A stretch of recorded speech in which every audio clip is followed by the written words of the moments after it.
Hey everyone, welcome. Let's get started, shall we? Testing, one, two, testing. There we go.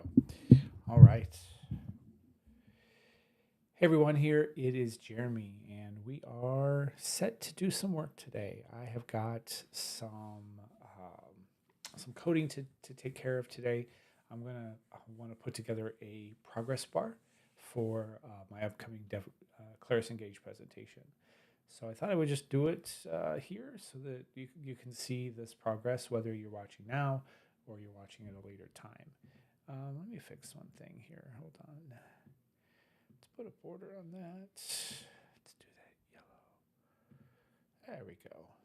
All right. All right. So yeah. So let's do this. So my goal in this time together, I think have about an hour, is to set a library up. The the progress bar library that I want to use. Um, I want to get that working inside of the development environment. Then I want to deploy the widget to a real app. I want to use real data. I want to configure the widget, and I want to auto pull the data once in a while. So we got a lot to do here. I think we can handle it. By the way, I got my nice Epcot Spaceship Earth shirt on, so be nice and bright. All right. So let's get started. If you're joining in live, please ask questions, put comments in. If you're watching this later, feel free to ask questions, and I'll get back to you. All right. So the first thing we'll do is we will look at what I'm trying to accomplish. So I want a widget to show gathering data and then the idea to periodically pull the database for more data. So I thought the best way to do this was through a progress bar. And I have I found this progress bar library. I actually have used it.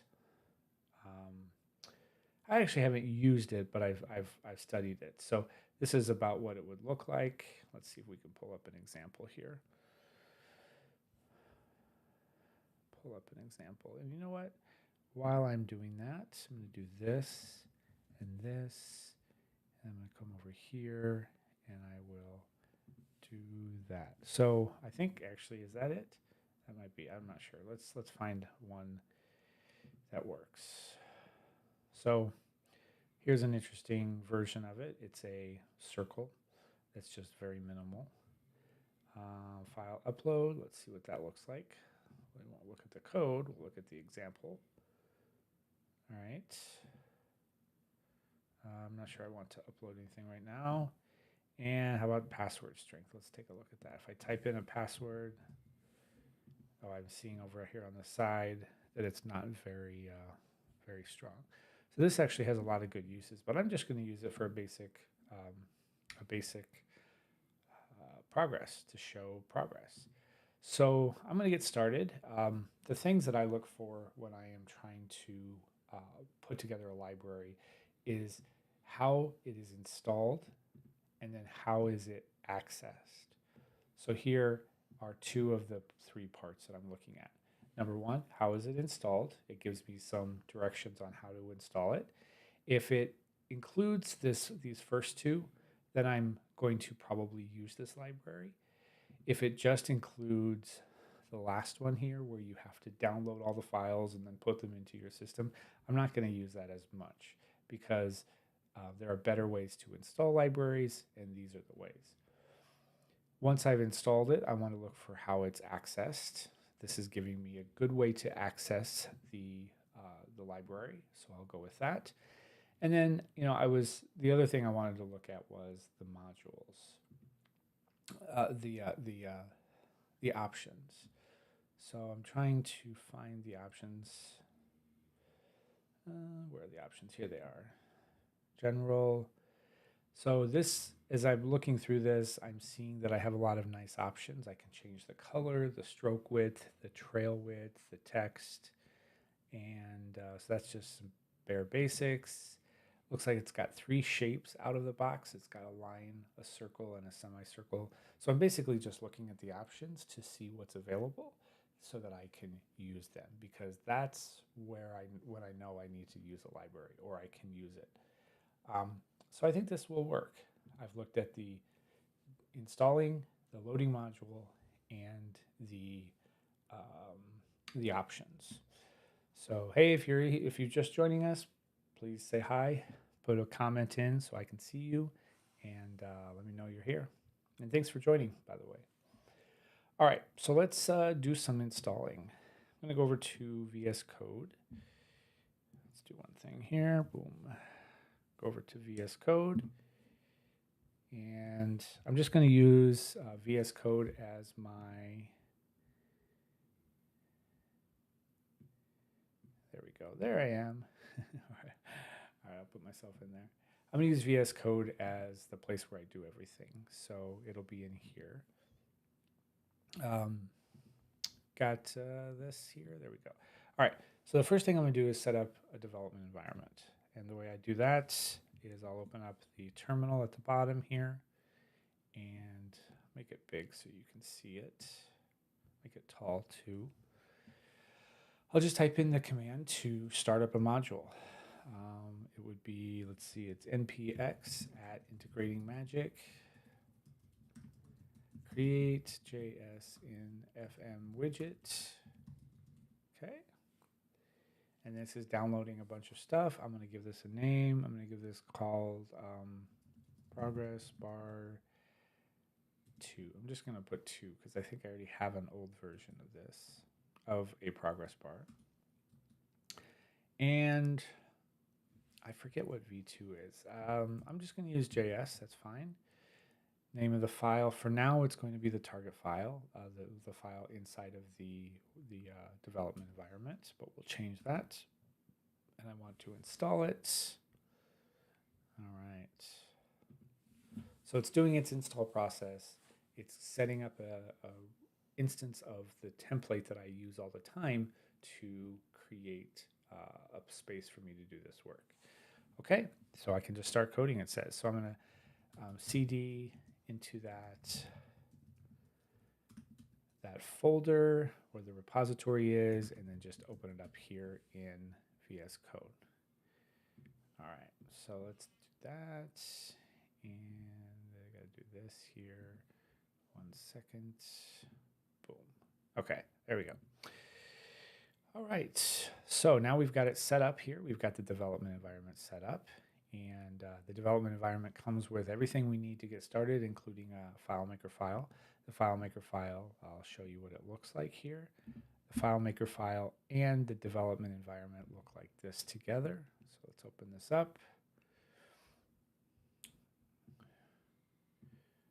All right, so here's the FileMaker file. Here's over here on the right is the code file, and I can start using these together to create a widget. Let's see here. So let's get this running. Over here in VS Code, we'll start up the terminal and type in npm start.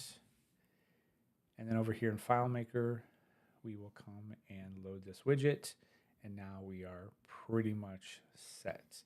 Everything that we now do in this VS Code file, we will see over here. For example, if I click on this, I'm going to get this JavaScript dialog that says you ran some JavaScript. I can come in here and change this to say, there we go. And then when I save it and reload it over here in FileMaker, the changes that I made become part of the widget, at least here in development. So just FYI, that's how this is set up. So now I am ready. According to the documentation here, the way that I get started is by installing it. I'm going to install using npm because that's what I have installed on my machine. Bower is a different installer. I just have never used it, so I'm not going to use that. So into this project, I will install it. Let's do that. Down here in the terminal again, I will press Command C to stop the development server from running and type in exactly what it said in the documentation, npm install progress bar.js. All right, so this installed it. I noticed that there's some high severity vulnerabilities, so I'll quickly fix those. npm audit fix. I'm not sure where those vulnerabilities are coming from, but this process here, I think it might be my development environment. I think I need to update it, so I'll do that here in a bit. All right. Yeah, I think it's parcel, so I need to install it or fix it up. All right, so it did what it needed to do, and now I'm gonna go ahead and start up the server, npm start again, and go back to FileMaker. There we go. All right, so, oops, I don't want to shut the documentation down. So here I have everything ready to go. I'm gonna remove or close the terminal. I don't need it anymore. And I'm just gonna do some JavaScript development now. First thing I want to do is go over to the examples and just find one. Well, the first thing I need to do is access it. So now that, or load it. Now that I've installed it, I need to load it into my index.js. So over here in VS Code, I will remove all this stuff and type in exactly what it says. Const progress bar equals require progress. This is a different way to access the library. The library has been installed into my app. I can see that with this package.json file. It's right here in the progress in the dependencies, and it's in this node modules folder. If I scroll all the way down, I'll see it somewhere in here. OPQ progress. There it is. Okay. So once we have it installed into our project, we can access it. This accessing it makes it available for any code inside of this file to use the functionality that's part of the library. So we're putting all of that into a variable with this progress bar. Require progress just means we're going to go grab that and put it in here. Actually, require progress.js, I think that's what I want to do. Okay. Well, we'll see. We'll fix it if we need to. All right. So now the code. Let's look at the code, or let's look at the browser, and let's just figure out. Let's find a quick example. So I'm gonna go to the general, and so this documentation is not perfect. It doesn't give me a good starter, but I think that this could work. I want to start with a line. I want a line, so I'm gonna go to this line and see what I can do. So first thing I need to do is I need to create a variable with the actual progress bar and give it a function that tells it two things. That explains two things. Where are we going to put the progress bar, and what are its options?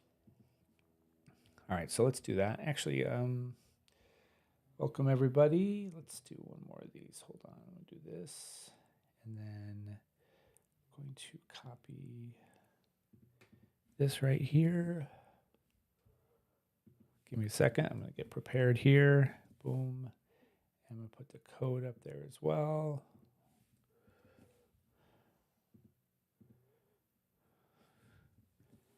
All right, so we'll do that here. We'll make it so we can see both the code and the documentation at the same time without me. You don't need to see me. Okay. So this is code and doc. All right.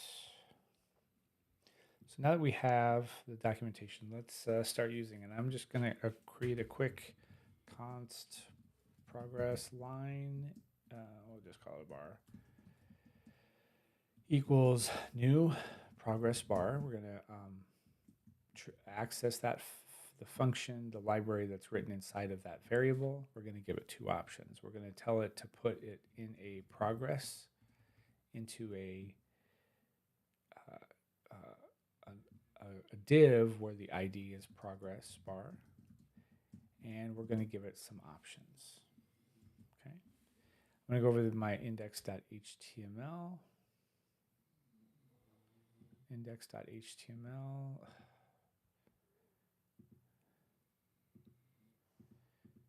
index.html file and remove this junk and put a div with an ID of progress bar. So this place right here, this div, is where this library will end up putting the bar. Now, let's see here. I guess all I need to put in to start is maybe, how about this, let's try a stroke width of 2. And then we will, let's see what happens. So we'll save the index.html and the JS, and we will go over here. We'll go over here to our code. There we go. And I tried to run it, and I'm getting some errors. Let's see. Let's explore what this means. This is telling me that it can't find what it's looking for. It can't find the progress bars code in the library. So I think I misspelled it. Let's try something else. Let's try over here. Let's try progress bar.js. Maybe I messed that up. Oh, that seemed to fix something. All right, so now it's able to find the code. It just doesn't have anything to render because it's only got a stroke width. So let's see if we can get that to work more. Looks like we got an error. Yeah. All right, let's see what that error means. Let's go back to here and look at that error. So it's just telling us that it's not a constructor. So it's not able to build that, what we're looking for with the progress bar. So let me see if I can fix that here. Let's see. Oh, you know what I forgot? I just realized in my code, I forgot what to draw. So I'm going to draw a line. There we go.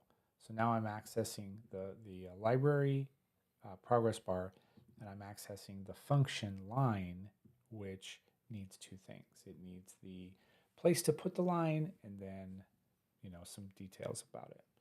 Let's see what that does. All right, so I'm not getting any errors. That's great. Let's do value, and let's do, I can't remember. Let's do 2. I think it's from 0 to 1. So let's do 0.5.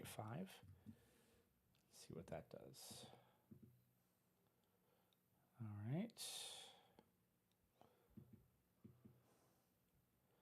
Still no errors. And let's see here. I'm looking at the documentation to see what I'm doing wrong.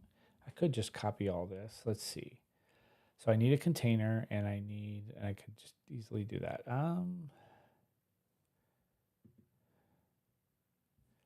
So let's make sure this is right. Progress bar. Let's just change it to container. I just want to be more generic with it. Okay. And what's the value? The value would be, let's see. Am I using the word value? No, I'm not. So let's do, oh, you know why? Because I don't think I can set the value. I don't think the value is an option to set. We can't set the option, the value this way, but what we can do in our JavaScript is say progress bar dot animate, and we'll just say 0.5 or 0.4.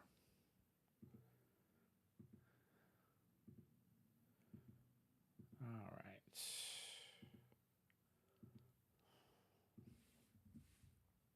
And when we do that, let's see what we get. Oh, look at that. We now have a progress bar. Let's reload it and see it. Okay. So that is loading to 0.4. If I say 0.1, then it's only loading 1/10 of a way. It's hard to see it, hard to see the progress bar. So let's add something here. We'll say trail color, and we'll say, let's see what that is. There we go. Okay, nice. So we have something that already started. We have a progress bar that is animating up to the 1/10 of it. And you can easily see where the progress bar is. That's pretty cool. All right, what are the other options that we can use with this? Let's see. So I can change the stroke width. I'm not sure.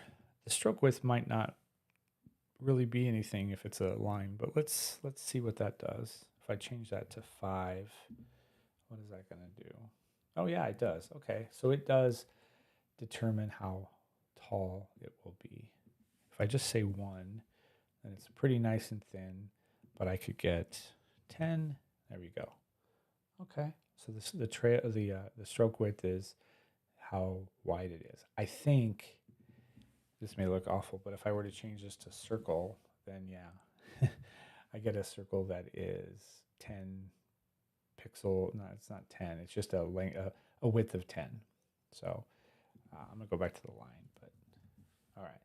So let's add some color. Color, we'll do, I don't know.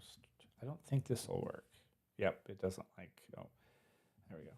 Yeah, there we go. Okay, so it picked a yellow color. That's interesting. Might not be the color that I want. In fact, it isn't. Let's use this theme's color. What are the theme colors in here? So I'm looking at the theme colors to try to find a good color that I could use, and I'll just use that. So let's just do this blue. All right, so I'll grab that, and I'll go over into this code and change the color to that hex code. Go into browse mode, load it up. There we go, very nice. Okay, so we're getting somewhere. We are getting somewhere. That's great. We now can set this. Let's see what if there are any other interesting options.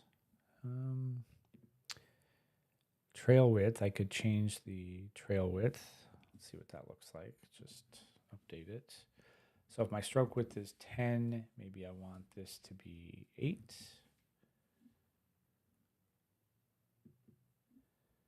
That's interesting. Oh, you need to see it.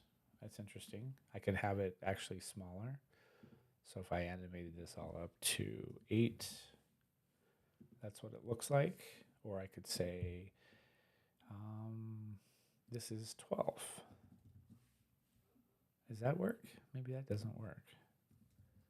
Oh, interesting. The trail width can never be larger than the progress bar. The progress bar stroke width determines how tall it's going to be. Okay. All right. It does have I'm looking back in the documentation again, and it does have where is it? A duration. The duration is how long it will take to animate. I think it's in milliseconds. Yeah, it's in milliseconds. So I could say duration. I could say, let's just do really slow. All right, so let's look at that.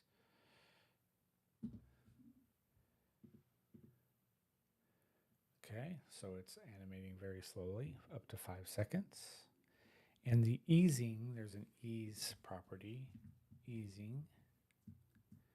I'm going to do ease in. So I want it to get slower as it goes. So let's let that load again. Oh, ease in is at the beginning. So let's do ease out.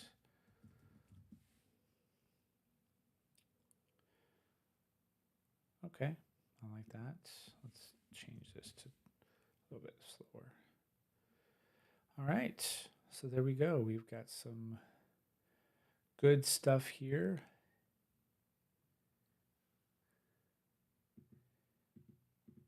We've got some good stuff here that we can use. Now I noticed in the documentation, well, let's just keep on going. Let's just keep playing with the docs and see what we can come up with. Hello, thank you for joining me. If you're there, say hi in the comments. Love to see who's here. Where's the documentation at? Here it is. Okay, so what else can we take a look at? We can add some text. So let's add some text.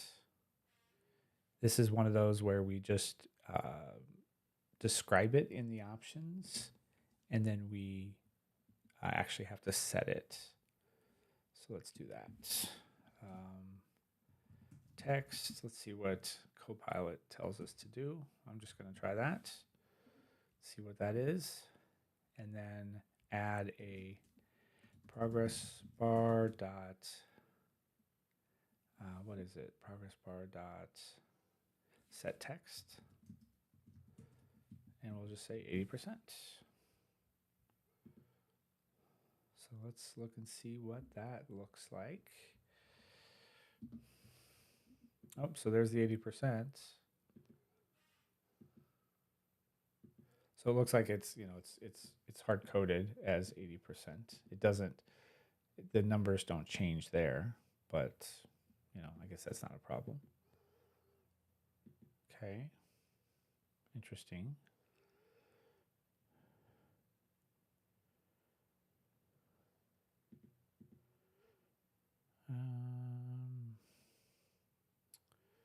If I get rid of this style, let's try to just get rid of that style and see what it does. Okay, so it's putting that down there. Let's just remove all of this. All right, that's kind of what I want, roughly. I mean, there's an issue. Maybe I should go back with the with that, because let's get rid of this color. There we go. So this is a little bit better in that it is clear at the end and it's showing the correct number. We'll have to figure out how to deal with that as we, how to update that as we go. But hey, this is a good start. It does have some, the documentation also shows that you can do some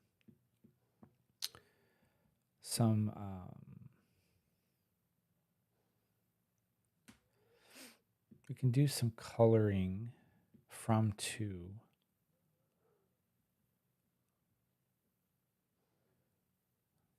Let's try this and see what it does. I'll just add this to my options. Over here, I'll just put it, not there, put it right here above that. I'm not sure what this will do. It looks like it will, it's supposed to have some coloring, but I think I might have it in the wrong place. Let's see.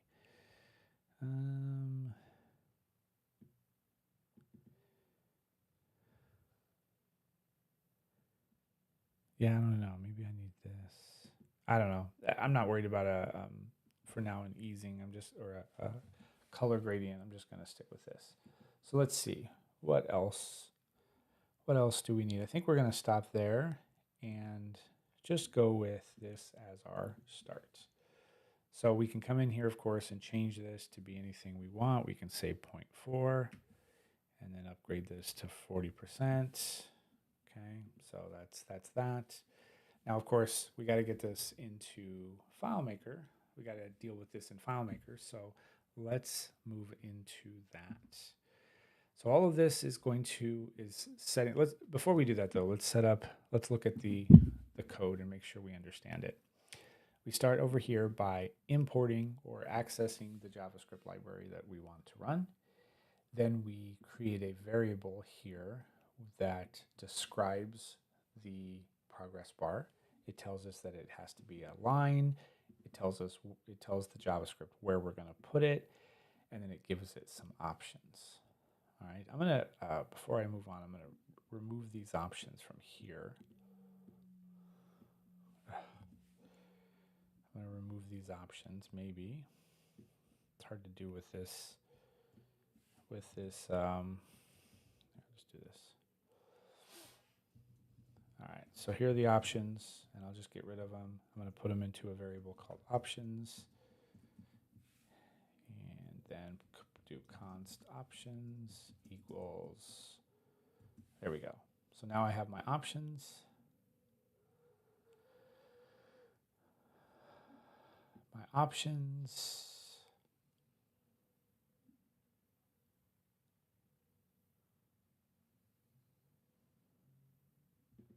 My options here, and they're being used down here. Without, of course, though, the last two items, then nothing happens. So if I remove those, then nothing shows up on the screen, because actually just the trail, because it's loaded into the JavaScript, into the browser, into the web viewer. It's just not doing anything. So we need those last two items there, at least this one, to be able to animate it. Okay. So now let's put all this into, get this to work in FileMaker. So these two here are really the only two things that make it work. But I'm going to go ahead and surround all of this with the pattern that I use to load data and load the web viewer. And I'll say window.load progress bar equals, and we'll create a quick function that runs all of this stuff. Now, when I load the widget, nothing happens over here because this function has been declared, but it hasn't been called. It hasn't been invoked yet. So then we go over to FileMaker. We go over to FileMaker, and we add that ability. We add the ability to run this. Oops, sorry. To run this. Let's make that big. So over here in the JSDev file, I've got a script called load widget. One of the variables is the function name, and our function name was load progress bar. So we'll load progress bar. All right, and then that should work. So now let's see that happen. There we go. So now the script is telling the JavaScript which function to run. And the only way that FileMaker can run the function is because I placed it on the window by putting this dot in front of it, window dot in front of it. So that's how it gets put on the window. If I just wrote function load progress bar, or I'll just do const because I'm putting it into a variable, const load progress bar, and I tried to run it over here in FileMaker, I would get an error. The error from FileMaker would be cannot find the function load progress bar. And that's because it's not here on the window. The window, it has to be on the window in this setup of me doing this. So I can go back to what I did, or I could just say window.load progress bar equals load progress bar. And then that will work. Okay, so FileMaker is finding this function, and it is running this function. Very good. All right, so now let's get some data into it. We want to not hard code the data down here. We want to pass that in. So in the JavaScript, we'll start here, and we'll pass into the function a JSON variable. This JSON variable will be a string of, actually, you know what? We're just going to do this. We're going to pass in, actually, let me look here. Yeah. It's going to be a string of an object that was created in FileMaker. This JSON variable is string. Well, we'll see. Let's just do a console. we'll just bring that string in. All right, over here in FileMaker, we need to, let's see, load the widget. We're going to go get some data. I have got a script called get data, so let's go and get some data. And we'll just say set data variable. Let's just say 50. Okay. And that's going to exit with the data. And then that data is going to be put into this JSON, a variable as a data value. Instead of saying JSON array this time, we'll say this is a JSON number, because what's going to be passed back is a number. And then that gets put in, blah, blah, blah, blah, and we're good. So now let's look at the code and watch this happen. Actually, we need to see both. Let's run this. So it's still hard-coded to be the 40, but now we have this line in here that says load progress bar as a console.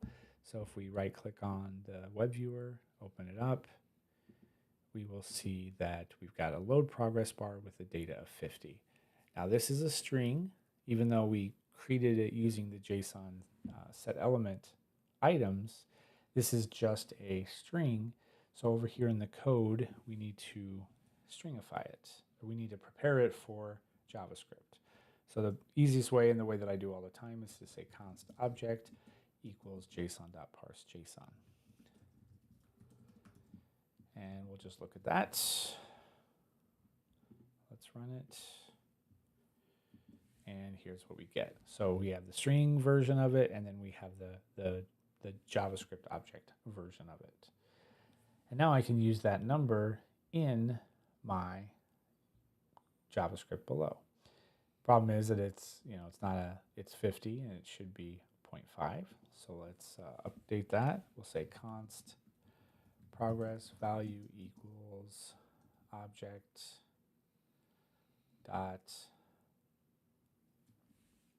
Sorry, let's do one thing. Let's take out the data from this object, from this variable. So I'll say const data equals object. So we're just extracting the data variable value out of the object, and we're putting it into its own variable. And if we see that run,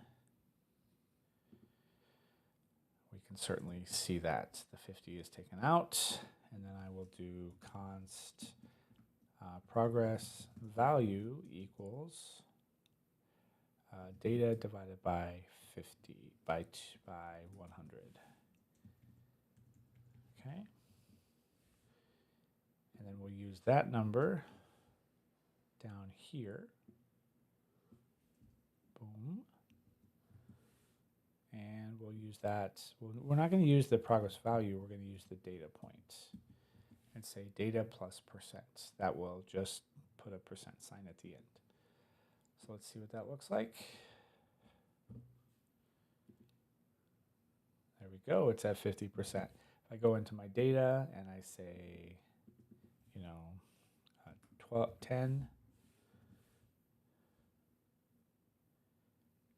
then run this. There we go. So now we are dynamically passing data into the web viewer. That's pretty awesome. We can get our data from FileMaker through this process, through this perform script, JavaScript in a web viewer.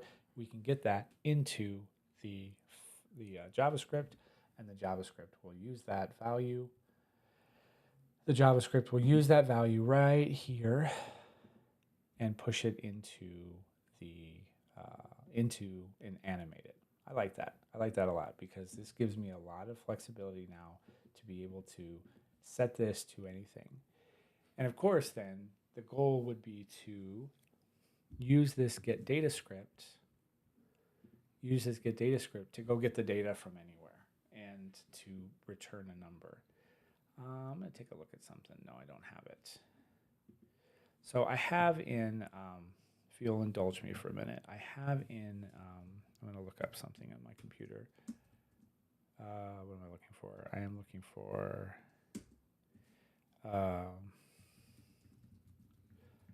back when I did this WebViewer integrations file, in order to build some test data, I had a custom function called random number. So I'm going to just use that here. All right, I'm going to put that into this JS dev file. Paste it in. It just does a quick random number. I've just always used this custom function. I know that FileMaker has its own, but I like this one. All right, so rather than just returning a hard-coded, we'll say random number 1 and 100. I guess I could have done 0, but that's fine. All right, so let's see what that does. So we run it, we get 6%, we run it again, we get 17, we run it again, we get 2, we run it again, we get 53, and so forth. All right. So I like this. This is good. This means that, again, I can pass in any value to the JavaScript from FileMaker, and all is good. So now I just have to figure out how to collect the actual number. Very good. All right. Now in my case, I think I don't want this to change. I think I'm good. Oh, you know what? I need to fix. I'm going to fix that trail width. I don't like that to be different size. There we go. Okay, I just removed it from here. Right there. I just removed it. All right. Good. So, oh, you know what? I'm just going to do one more thing. I realized that the duration here is a hard-coded number. We could actually let that be a number that is determined by FileMaker. So let's do that. Go into, rather than using a hard-coded of duration, I'm going to bring that value in from FileMaker through this JSON object. So this object here will have another variable called duration, and I can use that here. Now, if I just run this now, I'm going to get it broken. FileMaker is not going to know what duration is. So I'm going to give it a default value of, actually, that won't be a problem because, but no, I'm going to give it a default value of 800.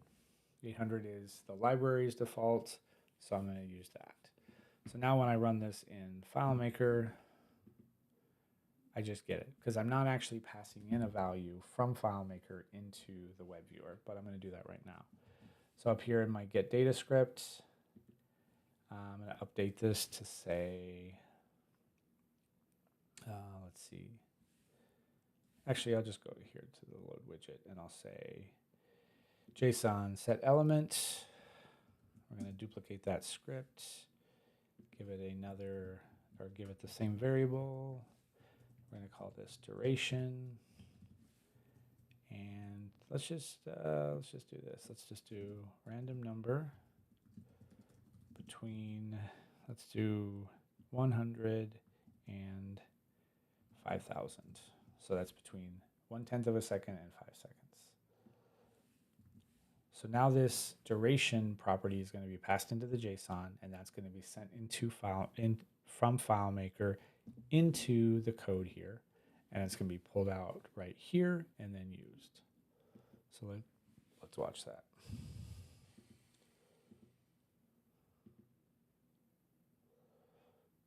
So notice how it's every time it's a little bit different in terms of its speed.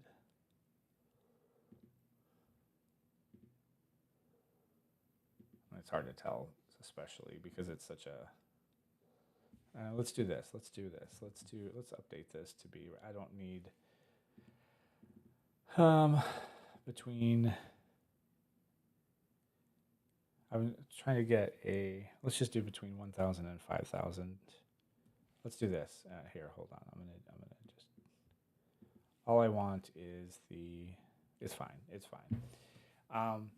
I probably wouldn't hard code, or I wouldn't bring in the duration and have it change every time. I might use like just a standard information, a standard duration. Okay, so that is it. I'm going to deploy this now, and then I think I'm going to deploy this to the FileMaker file. So over here in VS Code, I will open up the terminal and press Command C to stop the server from running. I'm going to run a little script down here called npm run deploy to FM, and it will take all this code and upload it here. So now I can get rid of VS Code. I don't need it anymore. I can turn off development mode, and I always get this wrong. My load widget script, here's the code. My load widget script is looking for this script, this code base, but I've got something incorrect in my load widget script. I've got a widget name called JSDev. So I need to update that variable with that widget name. Now let's run it. There we go. So now I'm able to pass in the data, get the code, and pass it in. And I don't need VS Code at all. VS Code's not running. The web viewer has no connection to it. All right. Any comments or questions? All right. Well, if you have any questions, let me know. I think we're going to stop here for now. My next step, I had an agenda, and I want to get through that. Here's my agenda. We got the first one done pretty much. I just need to do the remaining part. So I think I'll wait and do those in another live stream. We'll pick this up again tomorrow, probably, and we'll finish it off. So if you are with me now, please thank you for joining me, and tell everyone. And then come back tomorrow. I think I'll have to figure out a later time. It'll probably be around 4 o'clock or so. We'll finish this off here. So there we go. All right. Well, thanks for joining me today. Appreciate it. We'll talk to you later. Bye-bye.